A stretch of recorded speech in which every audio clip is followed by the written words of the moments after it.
wabarakatuh. Hari ini kita akan membahas mengenai rotary kiln ya. Sebelumnya kita sudah mengetahui mengenai zona-zona panas di dalam kiln.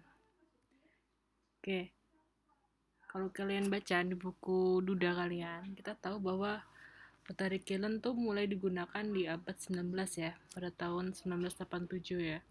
Dan itu digunakan di industri semen tahun 85 dan di Amerika Serikat juga tahun 86. Selain di industri semen, kiln ini juga dipakai pada industri material lain ya. Oke.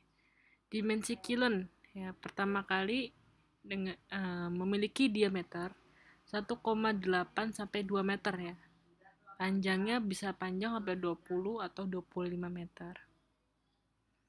Nah, karena kiln berbentuk tabung, maka dimensi kiln adalah diameter dan panjang atau L.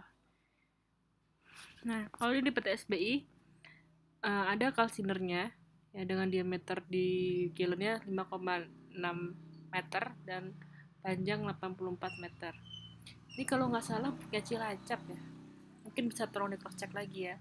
Kemudian mempunyai sistem inline calciner dan spirit line calciner dengan kapasitasnya 7.800 ton per hari. Ya, dibuat oleh Fuller ya, FLS. Nah, jenis rotary kiln itu ada yang lurus ya, lurus panjang seperti ini. Ada rotary kiln dengan burning zone yang diperbesar. Ada rotary kiln dengan zona calcinernya yang diperbesar di tengah sini. Ada rotary kiln dengan zona calciner dan burning zone yang diperbesar nih. Calciner dan burning yang diperbesar. Juga ada rotary kiln dengan drying, calciner dan burning yang diperbesar. Serta rotary kiln dengan zona drying yang diperbesar. Belakangnya doang.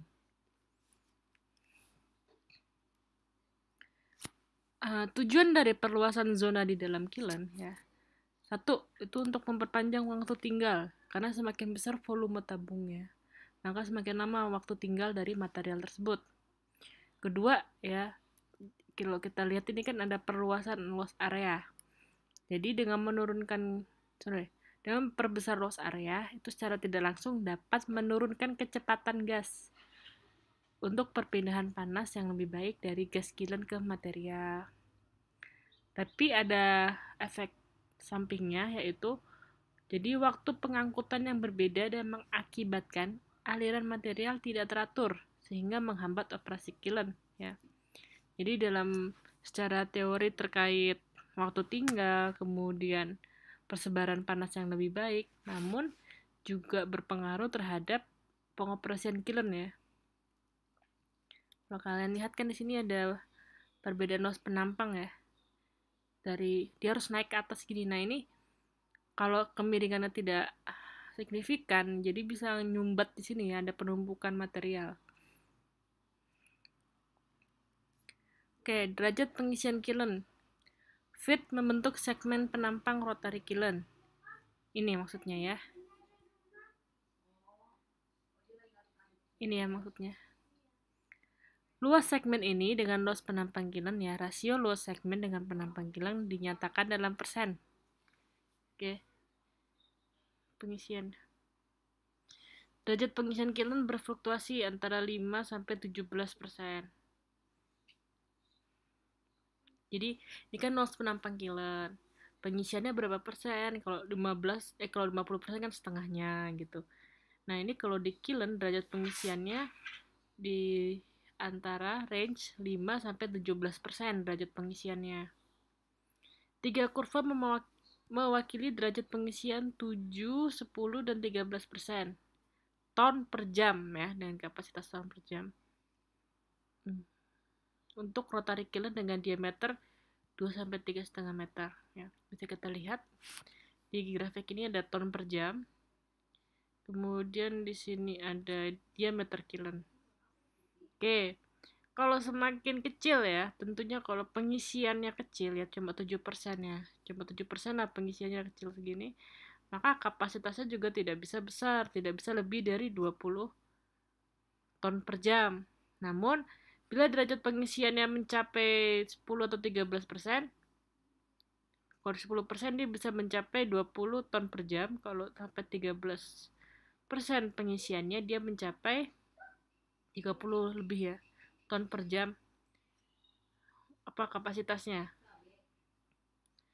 Nah, ini pun kapasitasnya juga bergantung terhadap apa? Selain derajat pengisian, kapasitas juga bergantung terhadap diameter kilen ya.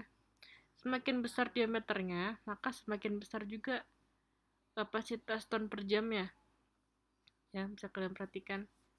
Kalau semakin kecil diameter, maka kapasitasnya juga akan semakin kecil. Ya. Yang membedakan kan derajat pengisiannya.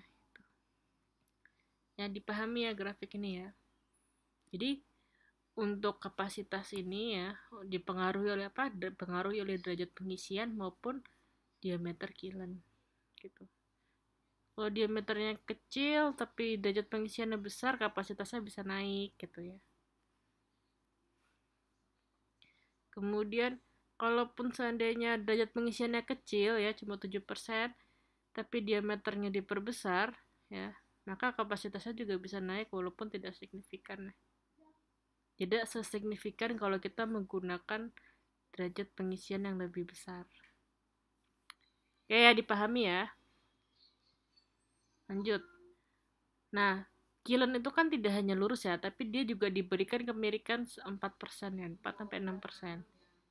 Kemiringan antara atas vertikal ya. Kan dia kan harusnya begini nih, lurus kan. Tapi antara permukaan horizontal aslinya kan dia nggak lurus, tapi dia rada miring. Ini kemiringan antara garis horizontal bayangan dengan kondisi asli itu 4-6%.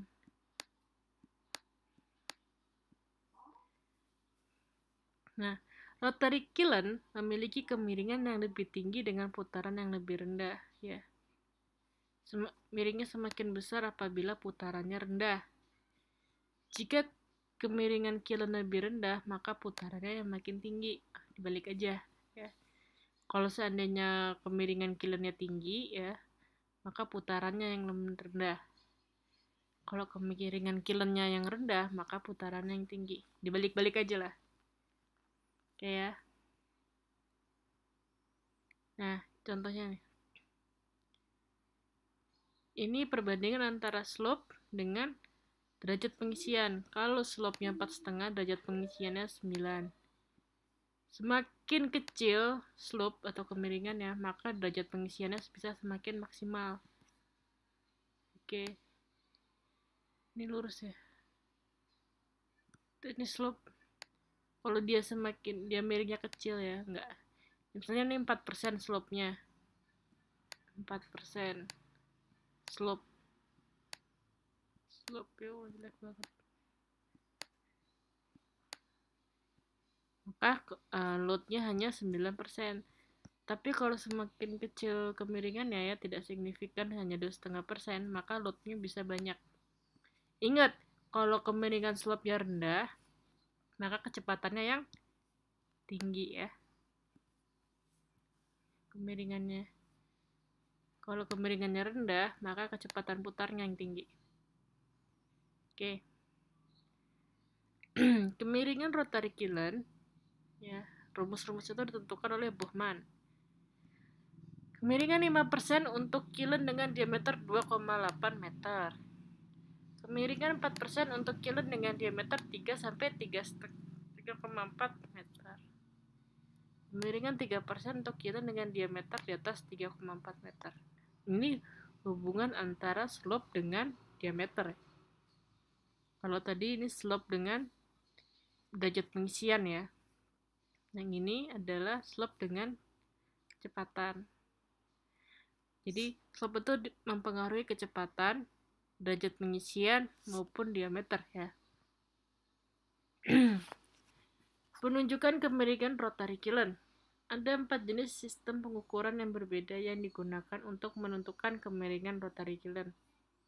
Jadi bisa pakai persen kan kemiringan tadi, bisa pakai derajat sudut konvensional, derajat sentesimal, jarak dalam inch atau pecahan inch per panjang kaki, kemiringan dalam persen yang bisa kita gunakan. Ini contohnya. Kemiringan rotari yang paling banyak dalam 3 sistem. Maksudnya penulisan kemiringan ya. Oke, nggak usah panik, ingat bahasa Jerman ya. Fraksi untuk kemiringan dalam satuan inch per kaki ya, inch per kaki. Kalau ini dalam derajat ya, derajat. Kalau ini dalam persen, 26%. Kalau ini dalam inci per foot length. Sama sih, ini pengulangan aja. Pengulangan. Ya, ini adalah tabel yang menunjukkan bagaimana cara menulis kemiringan. Kalau ini dalam persen, ini dalam inch per kaki.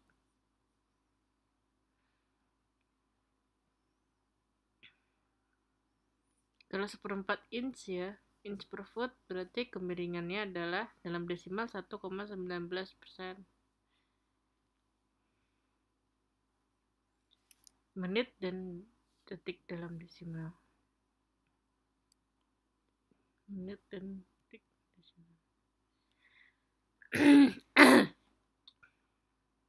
Lanjut ya, maaf. Di sini ada putaran rotary kiln.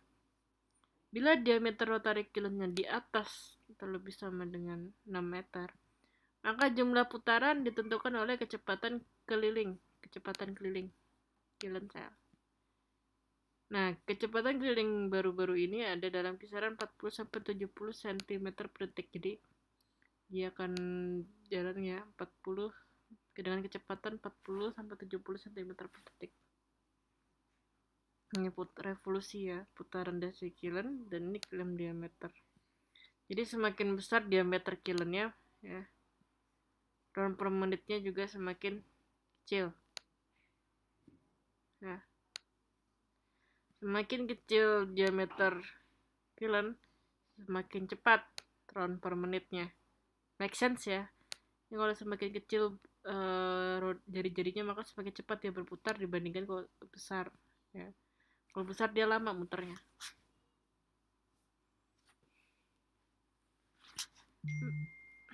Material yang melalui rotary kiln. Material lewat melalui pengering. Ya, berikut rumus yang digunakan untuk menghitung waktu tinggal T dalam rotary kiln dengan asumsi sebagai berikut. Bila diketahui panjang rotary kiln 328 feet, diameternya 10 feet, kemudian slope-nya 2 derajat 40 menit ya, atau 2,66 derajat. Jumlah putarannya 1,3 round per menit. Jadi dalam 1 menit dia udah muter 1,3 kali. F 1 artinya dia bentuknya lurus, derajatnya 40. Maka cara menghitungnya adalah T sama dengan kaliin aja ini 1,77 kali 328 ya.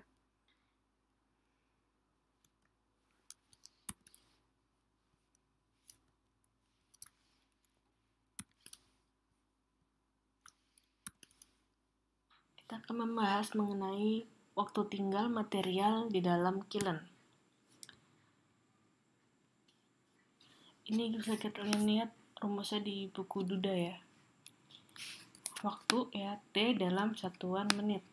Rumusnya 1,77, ini konstanta, dikalikan dengan L, yaitu panjang. Ini dalam kiln ya. Kiln. Ini panjangnya L. Ya.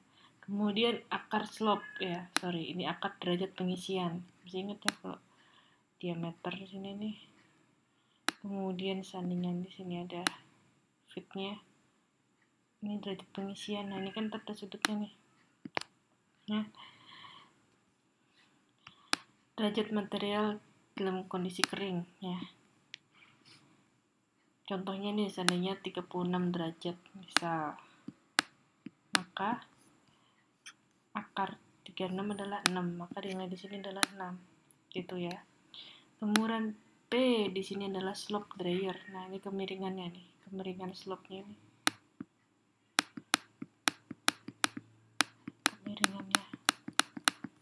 Slope-nya ini berapa? Ya, slope miringan.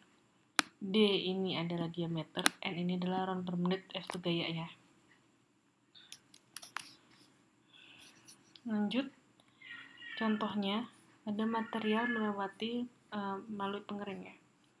Rumus yang digunakan untuk menghitung waktu tinggal ya, dalam rotary kiln dengan asumsi sebagai berikut.